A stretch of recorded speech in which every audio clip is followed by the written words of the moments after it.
Jadi tahapannya belajar berbaik sangka kepada Allah. Itu cara tawakal, nggak ada lagi. Cuma itu jalur pintas. Kalau teori-teori udah banyak. Teori, coba hari ini belajar berbaik sangka kepada Allah Subhanahu wa ta'ala. Indikator berikut, at-tawakkul tamamul yaqin billah. Orang yang disebut tawakal itu orang yang yakinnya sempurna kepada Allah. Yakin gak hari ini Allah jamin rezeki? Bukan berarti kita gak mau kerja.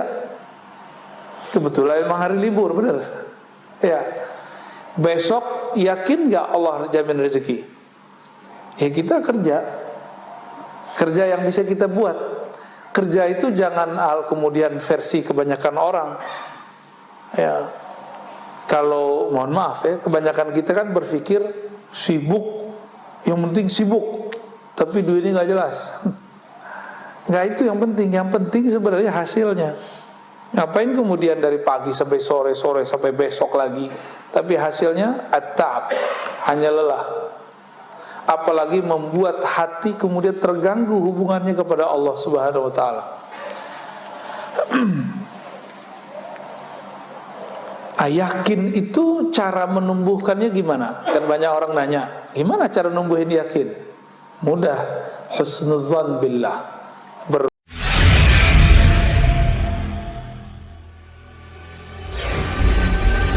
Assalamualaikum warahmatullahi wabarakatuh. Barakana bil yaqazati. أشهد أن لا إله إلا الله وأشهد أن محمدا عبده ورسوله اللهم صل وسلم وبارك على سيدنا محمد وعلى آله ولبيته وذريته. Kita membahas bab at-tawakkul ya. Kalau bahasa Indonesianya tawakal. Indikator orang sudah tawakal apalagi? Isqat. Isqat itu menggugurkan hammil waqtil ghaib. Angan-angan mengenai waktu besok, waktu yang belum ada. Besok itu masih gaib gak? Masih gaib. Gaib itu bahasa Arab artinya yang tidak terlihat. Tidak panjang angan-angan untuk masa depan. Mempersiapkan masa depan boleh, mempersiapkan itu dengan bekerja, baik pekerjaan badan atau pekerjaan. Angan-angan mainnya di sini. Coba kalau saya begini, nanti saya kalau begini. Kebanyakan berandai-andai. Orang ini belum disebut tawakal. Bertawakal itu isqatu hammil waqtil ghaib. Jadi kita gak usah pikirin besok kejadiannya apa. Jalani aja hidup hari ini, besok pasti beres. Ya. Ntar kalau virus berikut datang lagi gimana? Ya sudah. Jika kita ridho mati syahid, jika kita berjuang dan selamat, ya insya Allah Allah gugurkan dosa-dosa kita. Ya, tidak ada kaitannya orang kena virus nggak kena virus, munafik tidak munafik. Kawan saya orang paling soleh kena COVID juga Pak, mati lagi. Apakah dia munafik? Menurut saya yang munafik. Ya, dia meninggal. Padahal orangnya soleh, nggak pernah bohong menurut kita. Ya. Jadi nggak usah dikait-kaitin gitu. Suka-suka Allah lah, ya. Suka-suka Allah, jangan cocok logi. Ya. Apalagi indikatornya baqaul abdi ma'allahi ta'ala bila alaqah. Hamba terhubung kepada Allah tanpa gangguan harapan kepada makhluk, baik makhluk hidup ataupun makhluk yang dianggap jamid, yang tidak bergerak seperti obat, makanan, minuman. Kita menyebutnya benda mati, tapi dalam bahasa saya nyebutnya jamid, yang tidak bergerak. Karena saya meyakini alam semesta ini hidup semua, tapi dalam bentuk hidupnya sendiri, bukan hidup ala kita. Ya. Wa tafsirul alaqa ma dzakarahu Yahya ibn Mu'adz ya, fi qawlihi labsa sufi hanud wal kalam fi zuhdi hirfa. Ini enggak usah dibaca. Indikator berikut at-tawakkul tamamul yaqin billah. Orang yang disebut tawakal itu orang yang yakinnya sempurna kepada Allah. Yakin gak hari ini Allah jamin rezeki? Bukan berarti kita gak mau kerja. Kebetulan memang hari libur, benar? Ya. Besok yakin gak Allah jamin rezeki? Ya kita kerja. Kerja yang bisa kita buat. Kerja itu jangan kemudian versi kebanyakan orang. Ya. Kalau mohon maaf ya, kebanyakan kita kan berpikir sibuk, yang penting sibuk, tapi duitnya nggak jelas. Nggak itu yang penting sebenarnya hasilnya. Ngapain kemudian dari pagi sampai sore sampai besok lagi, tapi hasilnya at-ta'ab, hanya lelah. Apalagi membuat hati kemudian terganggu hubungannya kepada Allah Subhanahu wa taala.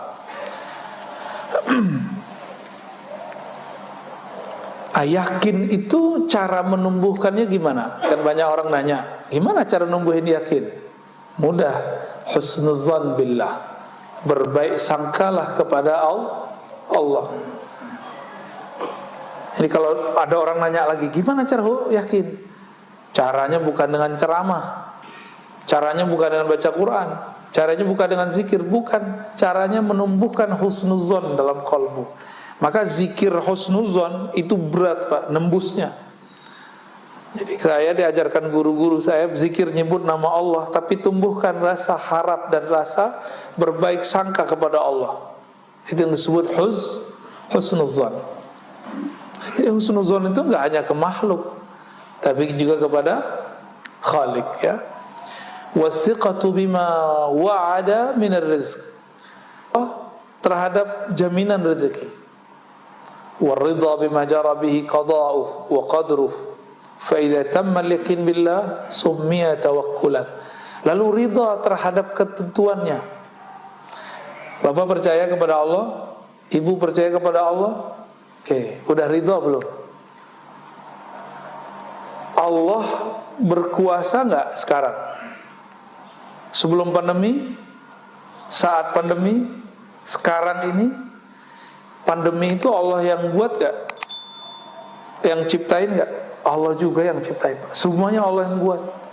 Kita izin gak pandemi ini? Izin. Terus ridho gak? Ridho gak Pak? Ya, kayaknya susah ya. Karena kurang ridho, kuranglah yakin. Maka orang-orang yang yakin itu hidupnya penuh dengan keridhaan, kerelaan, lapang dadanya. Ya, fa idza tammal yaqin billah summiya tawakkulan. Kalau yakinnya sudah lengkap, pertama husnuzan, yang kedua percaya dengan janji jaminan Allah, yang ketiga ridha dengan ketentuan Allah. Udah tiga itu. Orang ini baru disebut bertawakal. Tawakkala yatawakkalu, menyerahkan urusan kepada Allah. Saya nih misalnya seorang direktur misal, saya nggak bisa datang, saya lagi mau umroh, saya serahkan kepada mungkin GM-nya, pakai surat misalnya, saya percayakan kepada dia. Kalau sudah dipercayakan, kita nggak ngerecokin lagi. Nah ini nestapa anak-anak orang kaya, anak-anak pengusaha. Anaknya masih dianggap anak kecil padahal udah gede. Akhirnya ketika anaknya berusaha, direcokin terus sama bapaknya. Oh enggak begini diatur. Tapi dengan ala tahun waktu dia masih muda, padahal zaman sudah berubah. Nah ini bagi kawan-kawan yang perusahaannya perusahaan keluarga, usaha-usaha keluarga biasanya menghadapi itu. Kita mau nyerahin ke anak, mewarisi kepada anak, tapi kita nggak benar-benar mempercayakan kepada dia, gitu. Maka orang-orang ini belum disebut menyerahkan. Maka tawakul itu artinya penyerahan total kepada Allah secara ruhiyah, secara ruhiyah. Adapun secara zahir, secara penampakan lahiriah, dia tetap terlihat berusaha, tetap terlihat berobat kalau sakit, dan lain sebagainya. Wa qila atawakkul bidayah wa huwa sifatul mu'minin wa taslim wasithah wa huwa sifatul awliya wa tafwid nihaya wa sifatu khawasil khawas. Ada lagi ungkapan tawakal itu ada levelnya. Ada penyerahan biasa. Ya udahlah, terserah Allah lah. Ini sifat orang beriman, tapi baru makom pertama. Tawakal versi pertama. Tawakal level kedua, at-taslim wasitah, yaitu dengan taslim. Taslim itu bukan lagi sekedar ngomong wah saya berserah, tapi sudah mulai kepada kepasrahan. Taslim itu memasrahkan kepada Allah Subhanahu wa ta'ala, tapi kepasrahannya belum total, masih level kolbunya. Tapi ini sudah wali, Pak. Kebanyakan wali levelnya di sini. Makanya wali itu ada dua model, ada wali am, ada wali khas. Wali umum, ada wali khas. Wali yang spesial. Inilah at-tafwid. Dia tidak hanya berserah dengan kolbunya, tapi sudah dengan ruhnya. Maka geraknya dia itu atas geraknya Allah Subhanahu wa ta'ala. Faqad madaha Allah Ta'ala tawakkul wa hatha alaihi man yatawakkal Allah fa huwa hasbuh. Ya. Secara umum di surat At-Talaq kasusnya di situ perceraian. Tapi ayat ini bersifat umum. Siapa yang bertawakal kepada Allah fa huwa hasbuh, maka cukuplah itu baginya. Adakah yang lebih cukup, melebihi kalau sudah bersama Allah masih butuh yang lain enggak? Maka muncullah zikir dari bab tawakal. Allahul kafi. Gimana lafaznya? Allahul kafi, Rabbunal kafi, wajadnal kafi, qasadnal kafi. Gitu ya. Likullil kafi, kafanal kafi. Alhamdulillah. Itu intinya sama, Pak. Cukuplah Allah yang mencukupkanku. Nah, udah selesai udah. Kalau Allah yang mencukupkan kita, Allah sangat mengerti kebutuhan, keperluan kita. Kalau makhluk yang mencukupkan, oleh karena itu ulama kita mengulang-ulang. Cuma sekarang cuma jadi, mohon maaf, hanya menjadi seni aja. Seni tarhim sebelum sholat. Kapi, tahunya kawan kapi doang. Lama-lama diganti jadi kopi. Wajanal kopi. Yang suka ngopi. Fa idza azamta fatawakkal 'ala Allah, innallaha yuhibbul mutawakkilin. Jika engkau berazam, bertekad melakukan sesuatu, maka berserahlah kepada Allah. Sesungguhnya Allah sangat suka kepada orang yang berserah diri. Jadi jika ingin menjadi kekasih Allah, jadilah orang yang tawakal. Gampang ya? Gampang dilafazkan. Sebenarnya gampang kalau pakai ruh, pakai kolbu. Sulit kalau pakai ini. Jadi kenapa banyak orang bilang ikhlas itu sulit karena pakai ini, ridho itu sulit karena pakai ini. Cobalah sesekali berfikirnya tidak hanya dengan otak, berfikirnya harus dengan kolbu. Lebih mudah.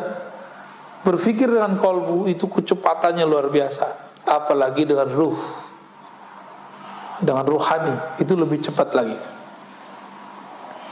Wa qala an-nabiy sallallahu alaihi wasallam at-tawakkul nisful ibadah wa du'a nisfuha. Ya. Hadis ini tidak sahih, saya enggak usah terjemahkan. Kita baca yang hasan, ya, yang sahih yang ini. Lau tawakkaltum 'ala Allah taala haqqa tawakkulihi. Seandainya kamu bertawakal, berserah diri, pasrah kepada Allah, saya garis bawahi, di dalam qalbumu, bukan berarti dia malas-malasan. La razaqakum kama turzaqut tayru taghdu khimasan wa taruhu bitanan. Seandainya kamu berserah diri kepada Allah di dalam hatimu, haqqa tawakkuli, dengan tawakal yang sebenar-benarnya, la razaqakum, dia akan memberimu rezeki seperti burung diberi rezeki tanpa perlu bekerja di suatu perusahaan, satu lembaga. Berangkat perutnya kosong, khimasan, pulang perutnya kenyang. Itu burung mikirin nggak besok pagi makan apa? Enggak, dia nggak mikirin. Jadi kita ini tawakalnya kalah sama burung. Kita udah mikirin besok makan apa ya, besok makan apa ya. Ya itulah manusia ya. Wa qala Luqman li ibnihi, ya bunay, inna ad-dunya bahrun 'amiq qad ghariqa fihi katsirun minan nas.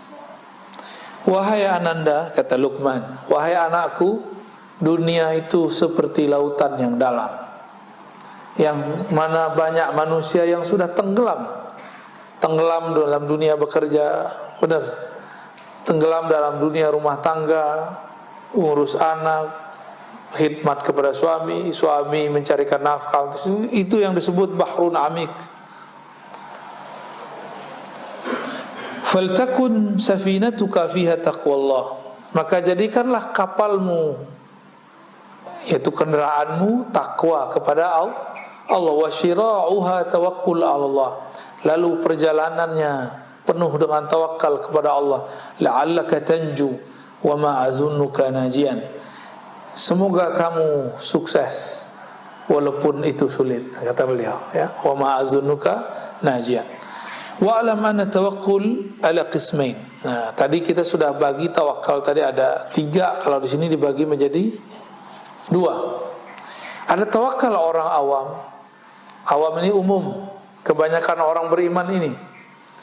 Tafidu amr rizqi ilallah, hanya berkaitan dengan penyerahan rezeki kepada Allah. Jadi orang awam itu kalau ngomong tawakal babnya rezeki mulu, duit mulu.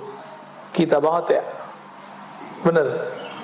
Kapan hidup ini gak mikirin duit?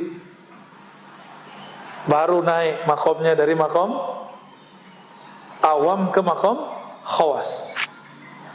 Itu sama aja, mau ustadz gak ustadz sama. Serius. Jadi kalau si ustadznya gak belajar kerohanian, gak berlatih rohaninya, itu mahabbah fulusiyahnya tinggi sekali. Tahu mahabbah fulusiyah Pak? Cinta duitnya, Masya Allah ya. Ada yang naik dikit, cinta viral. Connect kan antum tuh.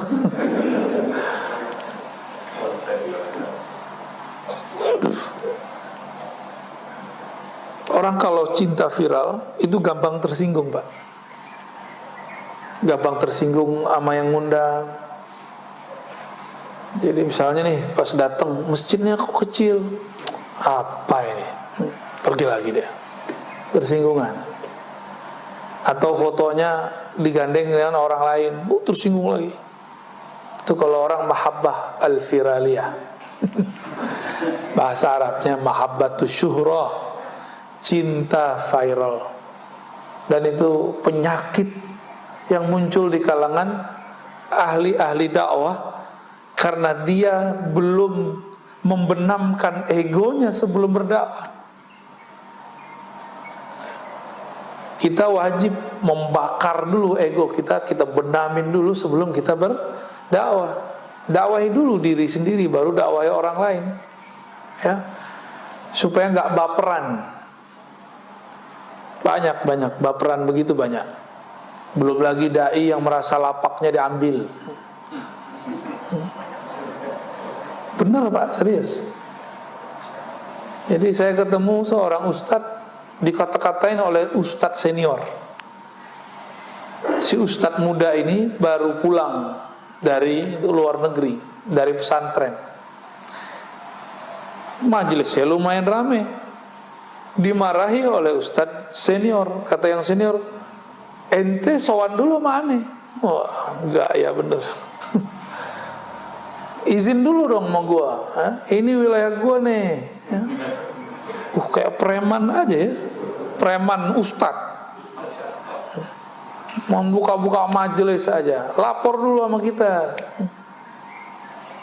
Masya Allah. Itu bukan 1-2 tempat Pak, banyak sekali. Tuh preman jadi ustad begitu ya. Masih mending. Nah, ada lagi level lain. Bapak nih jurusan hukum fikih. Terus datanglah seseorang masih muda, dia juga bisa berbicara hukum, tapi jurusannya bukan jurusan hukum. Ternyata dia cuma tamatan pesantren. Kata orang yang jurusan hukum ini, kamu jangan ambil materi saya dong, itu kan materi saya yang kuliahnya hukum, kamu kan bukan. Saya aja ngajar, kamu gak usah. Wah, itu udah banyak Pak ya. Jangan ambil dong bagian saya gitu.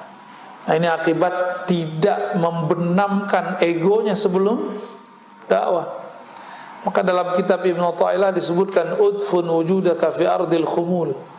Benamkan dulu wujud sombong di ardil khumul, di tanah ketawaduan, itu maksudnya. Khumul itu enggak kelihatan sama orang. Mastur. Sehingga nanti sama aja rasanya, mau terkenal enggak terkenal sama, mau viral enggak viral sama. Karena dia kemudian bukan menjadi hamba syuhrah, hamba kemasyhuran. Dia bukan jadi hamba yang juga pengen sembunyi-sembunyi, enggak. Bagi dia sembunyi tidak sembunyi sama. Allahnya sama kan? Allah Tuhannya orang yang sembunyi dengan orang yang enggak sembunyi sama enggak? Maka wali itu enggak mesti diam-diam. Wali itu ada yang terkenal, cuma enggak banyak. Karena banyak orang pengen terkenal jadi wali, dia bukan wali. Wali murid sih iya. Nah, ini catatan saya terhadap diri saya sendiri dan dunia dakwah.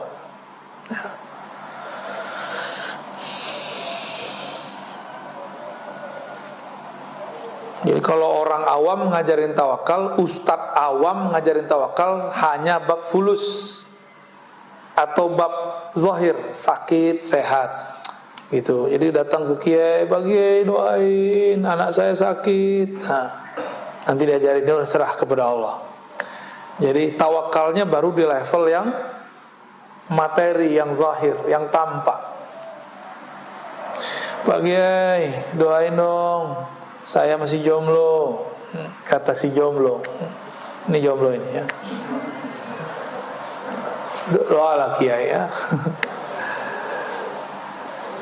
Begitulah terus, nggak naik-naik pangkat, nggak naik-naik pangkat. Tawakalnya masih urusan rezeki zahir. Adapun tawakalnya khawas, dia leburkan kehendaknya dalam kehendak Allah, egonya dalam wujud Allah. Itu yang disebut tawakal wali. Tawakalnya wali-wali Allah. Maka wali Allah itu tidak ada wali Allah yang hakiki ya, yang doa ya Allah angkatlah pandemi, gak ada. Antum coba cari walinya, kalau dia ngerti ma'rifatullah, mengenal Allah, Allah memang sekarang lagi menginginkan ini kok. Emang Allah sedang menginginkannya, tinggal kita ridho atau tidak. Tapi urusan adab udah masuk ke bab adab ya. Tafwidul amri ila Allah fi kulli syai hatta yabqa al-'abdu tahta ahkamil qada wal qadar. Si hamba lebur kudratnya, kekuatannya, iradahnya, kehendaknya dalam kudrah iradah Allah, dengan ilham dari Allah Subhanahu wa ta'ala. Orang ini enggak banyak wirid. Wirid itu untuk pemula.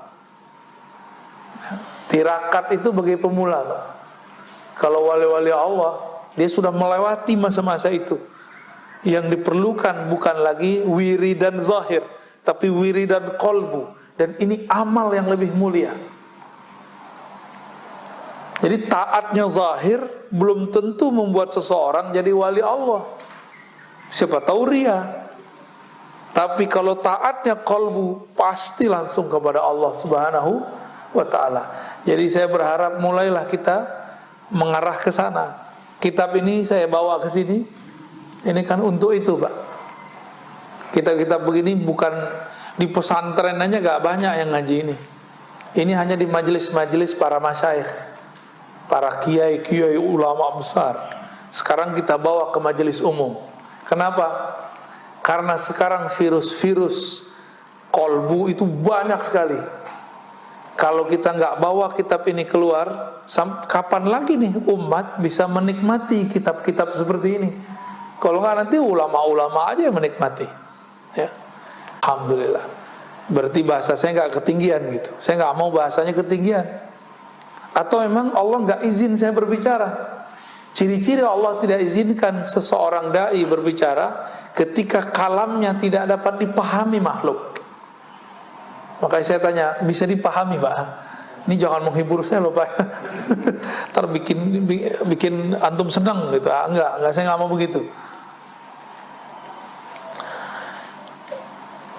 Orang-orang yang wali khawas itu kesannya, nah di sini banyak orang tertipu secara kasat mata. Adimul harakati wal ikhtiyar, seakan-akan gak ada lagi gerak, tidak ada lagi pilihan. Tadi kita sudah sebutkan, dia hanya bergerak kalau diilhamkan Allah. Dia hanya memilih jika dipilihkan Allah. Inilah maqam Sayyidina Abu Bakar ketika ditanya, apa yang kau pilih, apa yang kau mau wahai Abu Bakar? Apa jawaban beliau? Aku memilih untuk tidak memilih lagi. Allah lah yang memilihkan bagiku. Aku berkehendak agar kehendakku habis dalam kehendak Allah. Ya. Masih pantas nggak kita berkehendak sedangkan Allah mau sesuatu? Allah maunya pandemi, kita maunya pandemi diangkat, kan nggak sopan Pak. Ini bab kolbu ya. Tega banget Allah, bukan tega. Ini memang sunatullahnya sudah. Kan dunia ini memang tempat Pak. Kalau nggak virusnya pandemi, virus apa gitu?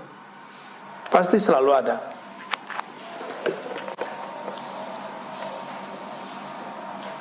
Nah, maksudnya apa? Adamul harakati bil badan. Secara zahir tidak lihat dia kelusak-kelusuk. Orang tawakal itu. Jadi dia tenang. Wa adamul ikhtiyar bil qalb, dan tidak memilih itu di kolbunya. Jadi ada dua hal ya, gerak pada badan, pilihan pada kolbu. Jadi mereka bukan lagi wali hamba-hamba Allah yang sibuk di badan dan kolbunya. Ini sudah masuk ke dalam ruhnya. Ya. Fa in waqa'a fi qalbihi al-harakah kana mutaharrikan billah. Ya. Jika masuk gerak dalam kolbunya, dia bergerak dengan gerak Allah. Jika diam, dia diam dengan ilham dari Allah Subhanahu wa ta'ala. Inilah yang ditunjukkan, dicontohkan oleh Asy-Syaikh Ibnu Syamsuddin, seorang ahli ma'rifatullah yang menjadi guru Muhammad Khan, yang belakangan disebut Muhammad Al-Fatih. Muhammad Al-Fatih, Mehmet Khan gitu ya. Sultan Mehmet ini, dia berambisi mau mengalahkan Rum pakai nafsu, tapi semua strategi dia kalah. Semua gurunya bilang tunggulah, tunggu isyaratnya keluar. Dia nggak mau. Gua mau sekarang. Yang sultan kan saya, kamu bukan sultan. Tapi karena beliau dapat isyarat, gurunya ini tetap bermunajat, mencari tempat di mana dia akan munajat. Dapat isyarat lah atau ilham dari Allah. Apa ilhamnya?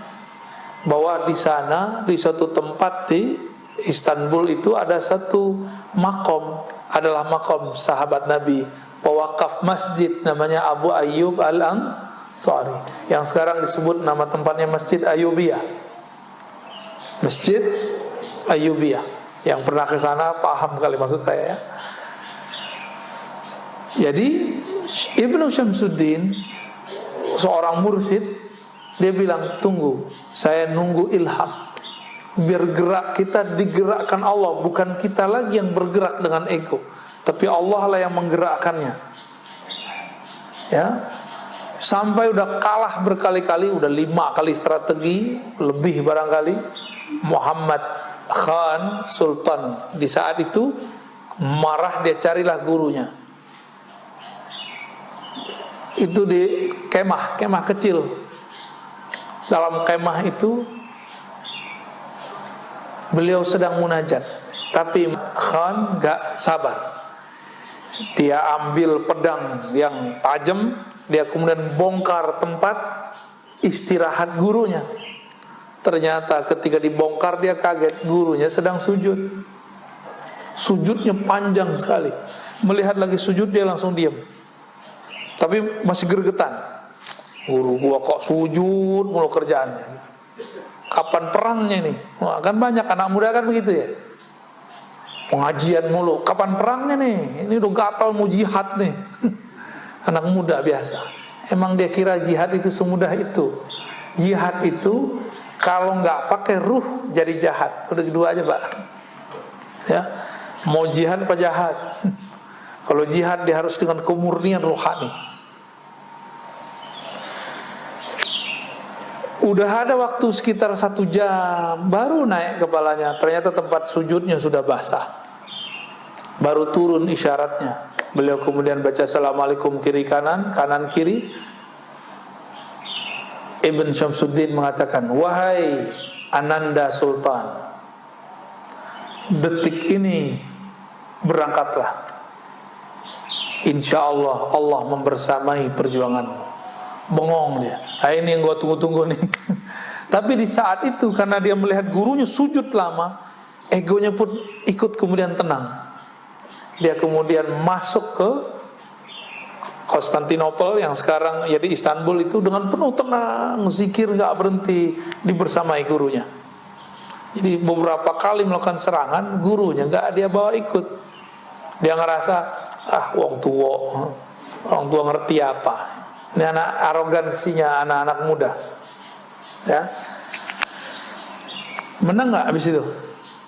Menang. Maka beliau dapat gelar Al-Fatih, penakluk Konstantinopel. Ya, jadi senjata paling hebat itu adalah tawakul, bertawakal. Karena di situ ada strategi ilahiyah. Allah lah yang buat strategi. Nah, inilah yang terjadi sekarang pada ulama-ulama kita dalam menghadapi pandemi. Ulama wali Pak ya. Ulama itu terbagi 2. Ulama dunia, ulama akhirat. Orang salah faham ulama dunia yang kere-kere gitu, enggak ada kaitannya. Nabi Sulaiman kaya tuh, Nabiullah, Nabi akhirat itu. Ini urusannya ruh. Ulama dunia yang di kolbunya ada dunia. Boleh di tangannya ada dunia, di rumahnya ada dunia, tapi jangan pernah masuk ke dalam kolbunya. Itu yang penting. Orang miskin bisa lebih cinta dunia daripada orang kaya. Coba aja cek. Bapak tadi ingatnya apa? Ingat Allah apa ingat mau makan sarapan pagi? Ingat sarapan pagi. Udah lapar, nggak ingat Allah. Sholat lagi. Kayak gitu mau masuk surga pakai sholat. Saya nggak yakin antum masuk surga pakai sholat ya. Sholatnya sembari membayangkan selain Allah. Jadi kita ini pencitraan depan Allah, tapi Allah nggak melihat pencitraan zahir, Allah melihat batinnya. Ya, ulama akhirat itu ulama yang kenal Allah. Jadi wali-wali Allah itu walaupun zahirnya nggak bisa baca kitab beginian, dia bisa baca kitab kolbu. Ulama akhirat itu boleh kaya, boleh miskin, nggak ada urusan. Yang penting kolbunya sama Allah, kolbunya bersama Allah. Daripada udah miskin, kolbunya bersama dunia, mending kaya, kolbunya bersama yang maha kaya, Allah subhanahu wa ta'ala. Jadi boleh gak kiai punya rumah banyak? Kok boleh? Yang penting kolbunya bersama Allah. Boleh gak kiai mobilnya banyak? Gak apa-apa, usahanya banyak. Boleh. Yang penting kolbunya bersih. Kiai istrinya banyak. Ya boleh. Yang penting kolbunya bersama Allah. Maaf ibu ya. Itu jangan diteruskan Pak ya. Nanti bisa perang di rumah ntar.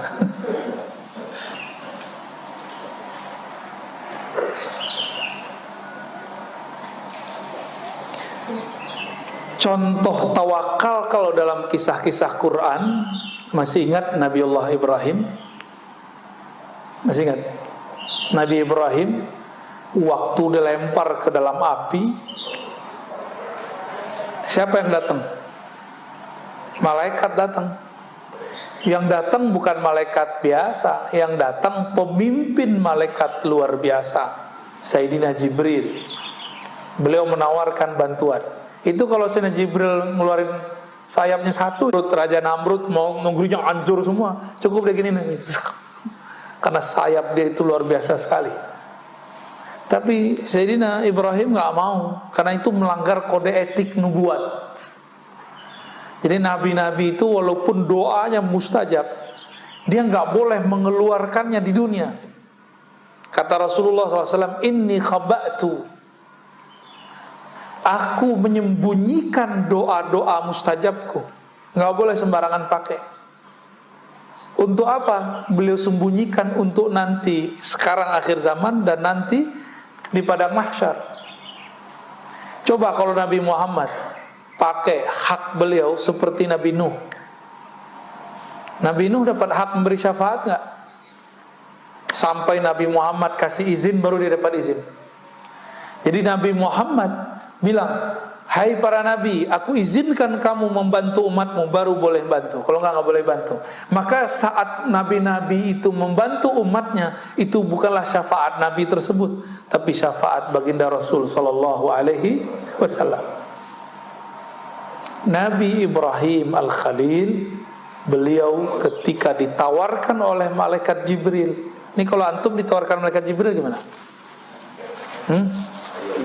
Mau ya? Misalnya datang nih Jibril ngucapin salam, oh kayaknya girang banget ya. Padahal belum tentu Jibril ya kan. Saya tahu Mas Bril. Saya tahu Azazil. Azazil tuh mirip dengan Jibril. Kalau dia nyamar tuh mirip sekali.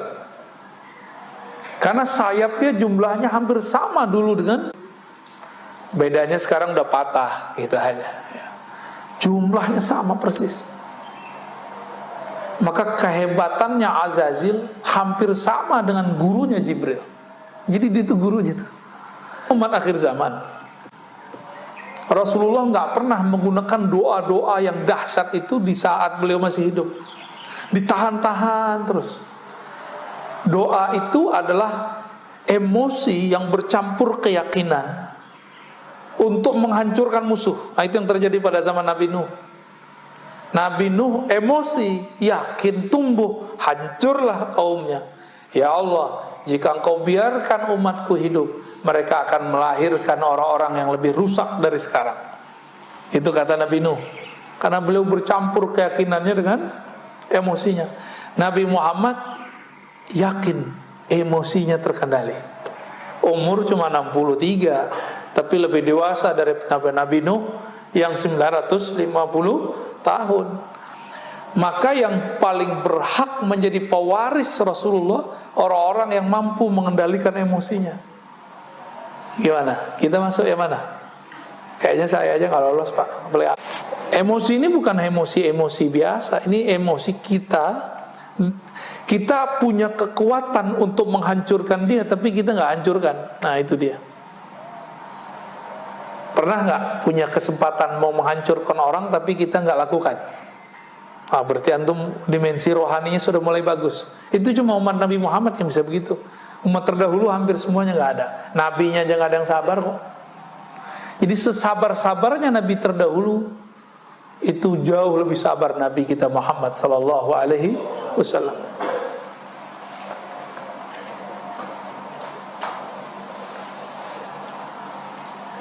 Maka wirid-wirid, zikir-zikir yang ngundang-undang khadam itu nggak menumbuhkan tawakal, apalagi antum pakai rajah, pakai jimat.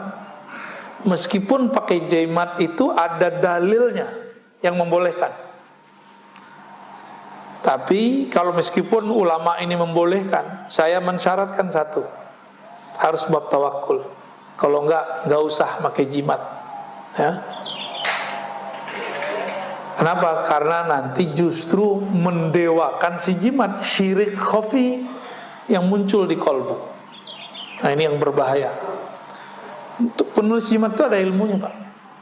Kita tahunya kan sok-sok ahli tauhid, anti jimat, tapi giliran minum obat berharap kesembuhan dari obat, itu lebih parah daripada pakai jimat.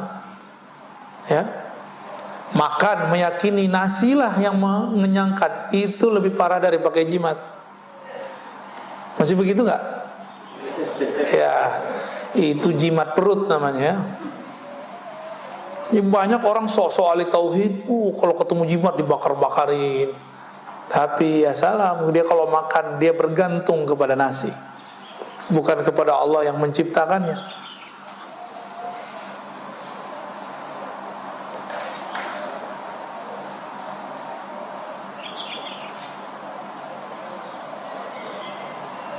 Wah, udah jam 6, 10 Pak. Lanjut. Atau cukup?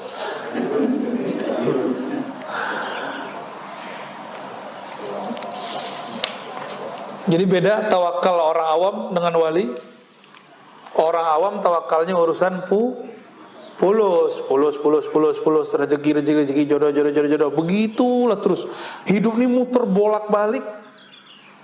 Yang ada dalam hatinya cuma masalah rezeki, jodoh, apalagi tadi? Ya. Pasangan, sehat tidak sehat, beli rumah tidak beli rumah. Jadi kalau cerita tawakal yang diceritain masalah keajaiban duit. Saya ini nggak punya kerjaan, terus sholat duha 12 rakaat, tiba-tiba siangnya ada yang nganterin duit. Itulah testimoninya terus. Ya, saya di dalam dompet cuma ada duit 20.000. Celengan lewat, saya kasih aja. Hati berkecamuk. Sorenya dapat duit 2 juta.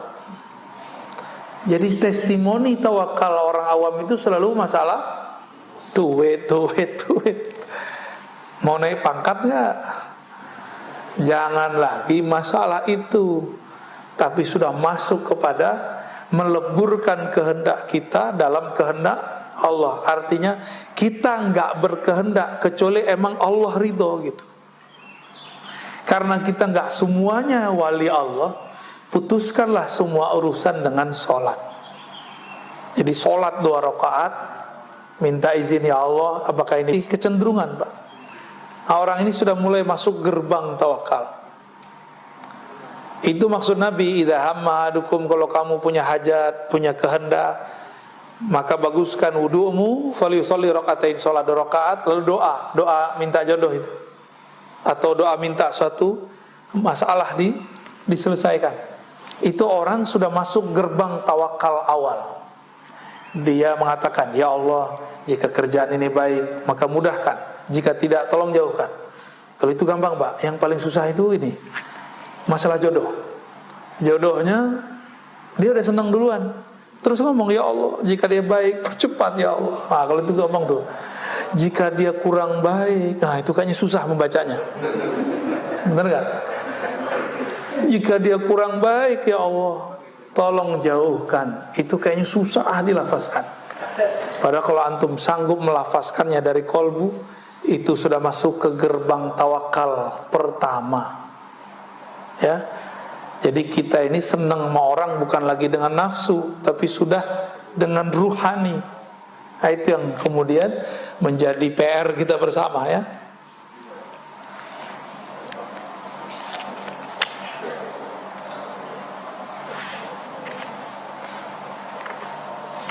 Udahlah ya, kebanyakan. Gimana? Cukup? Pagi ini ada banyak pertanyaan sebenarnya. Coba dong. Ya, 15 menit ya. Ini baik, pertanyaan pertama saya bacakan dari YouTube saja. Ini nanti selanjutnya itu kita kasihkan ke. Baik, yang pertama dari YouTube. Assalamualaikum Buya, soalan saya, jika Allah pertemukan kita dengan orang yang suka pada maksiat, mengajak kita pada maksiat, apakah masuk kita terus Allah menghantarkannya pada kita atas satu sebab yang baik? GR amat tuh. Ya, itu kesempatan, ya. Kesempatan bukan kesempatan maksiat, Pak. Kesempatan ngetes diri, tergoda nggak? Yang kedua, bisa bawa dia nggak? Gitu. Jadi dai itu nggak mesti duduk begini. Dai yang hebat itu dai yang tadi temennya maksiat, sekarang jadi nggak maksiat. Itu dai beneran. Saya ini muallim namanya.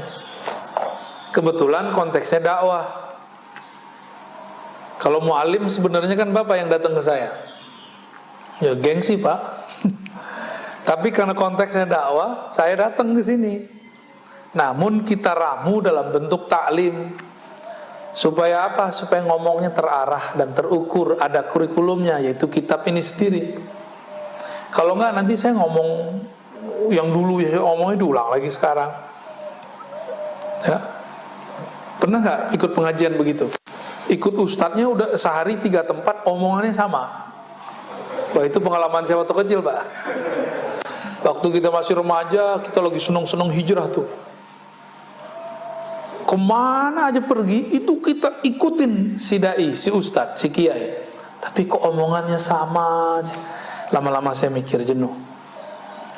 Itu si kiai ilmunya nggak di-upgrade ya. Tahun besok sama, tahun besok lagi sama. Tapi dia kalau ngomong sama saya, utlubul ilma, tuntutlah ilmu, walau bisin, walau ke Cina.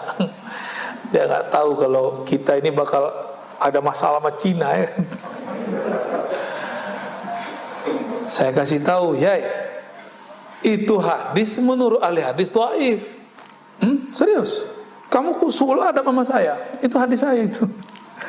Jadi kalau kita nggak nyampein begitu disebut suul adab.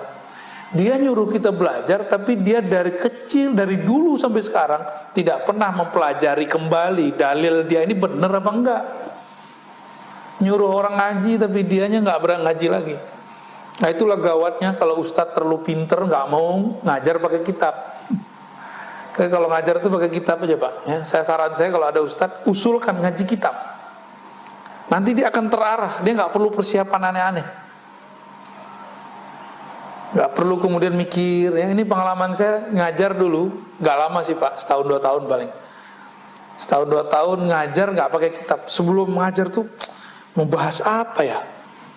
Ini udah kemarin, itu udah kemarin. Kehabisan stok kita. Saya tanpa buku adalah sekitar 50 materi di sini. Tanpa perlu persiapan dulu. Ya. Tapi kita kan lupa juga ini udah disampaikan belum. Akhirnya kita istikharah dapat isyarat lah, kamu kalau ngajar pakai kitab aja. Nah sekarang alhamdulillah ini kan khazanah dari Allah Subhanahu Wa Taala. Kalau kita bedah nggak ada habis-habisnya. Ini aja baru cuma berapa halaman pak? Kayaknya udah nggak kuat gitu ya. Baru berapa halaman ini? Baru ya sekitar 50 halaman. Ada berapa pak di sini halamannya semua? Ada 300-an. Kita baru 50-an. Masih panjang perjalanan kita. Ya. Jadi ilmu kiai nggak bisa baca kitab ya, berhenti aja jadi kiai ya. Apalagi kalau kiai ngomong tawakal itu susah, nggak usah jadi kiai ente. Ya. Apalagi ngomong khusyuk itu sulit, berhenti jadi kiai. Ya, kenapa? Ulama itu memudahkan kerohanian, bukan menyulitkan orang. Akhirnya orang awam kemana-mana ngomong begitu, ikhlas sulit, khusyuk itu sulit. Benar nggak? Tuh kan kantung korban semua kan. Mau lama-lama begitu? Jangan. Kapan naik rohani kita? Kapan naik rohani kita? Harus naik pak. Ini zaman sudah begini. Masa kita masih ngaji versi ma'rifat tahun 90-an? Harus di-upgrade ma'rifatnya. Ya. Kira-kira begitu pak ya. Mohon maaf, ini sebenarnya saya ngata-ngatain diri saya sendiri.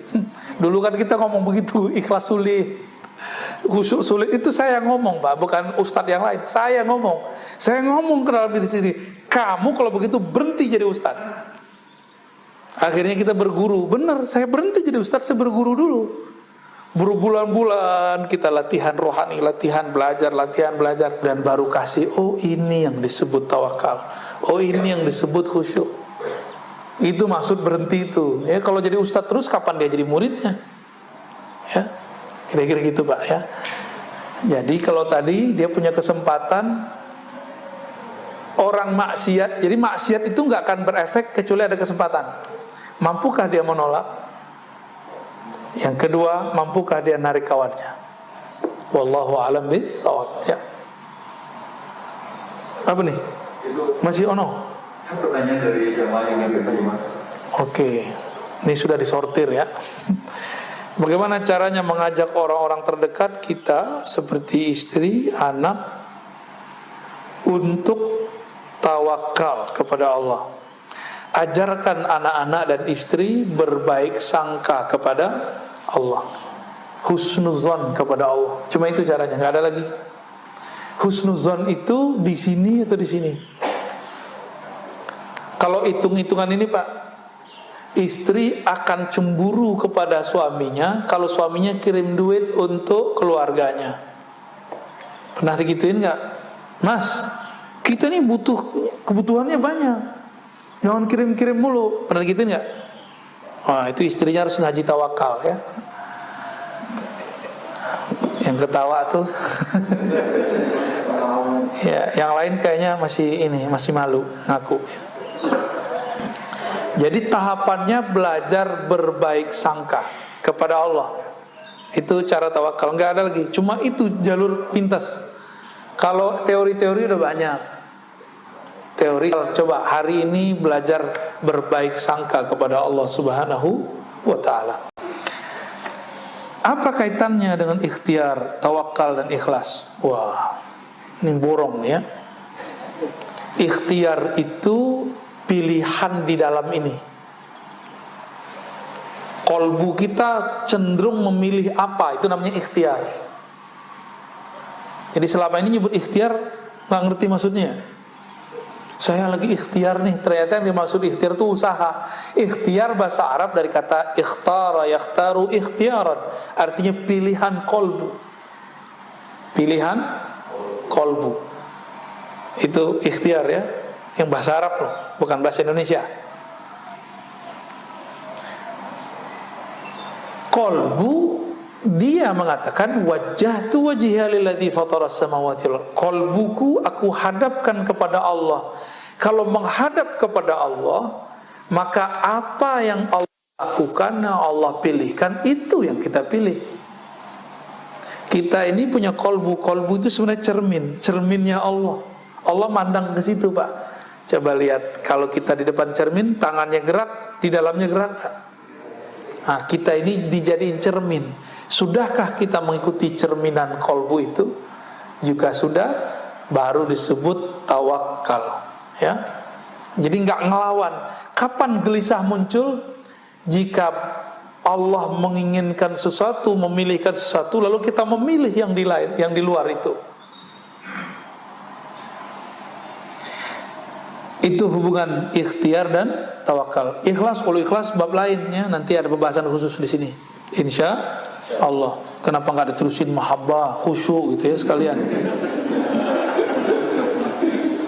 Bagaimana caranya zikir agar masuk ke dalam kolbu? Ya harus punya mursyid, punya guru. Orang mau baca tulisan aja ada guru TK, guru SD. Kita ini kurang adil ke dalam diri. Giliran untuk membaca yang tertulis pakai guru, untuk membaca zikir yang di dalam kolbu nggak mau berguru, nggak adil. Ini ketidakadilan manusia. Ya, saya bisa sendiri, baca kitab sendiri, baca buku sendiri, gitu. Banyak yang ngomong begitu sama kita. Ya sudah, jalani aja sendiri. Akhirnya udah belajar baca kitab macam-macam. Ini banyak kiai padahal kolbunya kering karena tidak pernah belajar zikir kepada ahli kolbu. Cukup ya barangkali, udah mau 6:30. Semoga kajian ini diridhoi oleh Allah dan Allah memberikan anugerah ilmu tawakal dan amalnya untuk kita semua ya. Dan Allah berkahi negeri ini, karena alhamdulillah negeri kita masih diizinkan Allah untuk bikin kajian ya.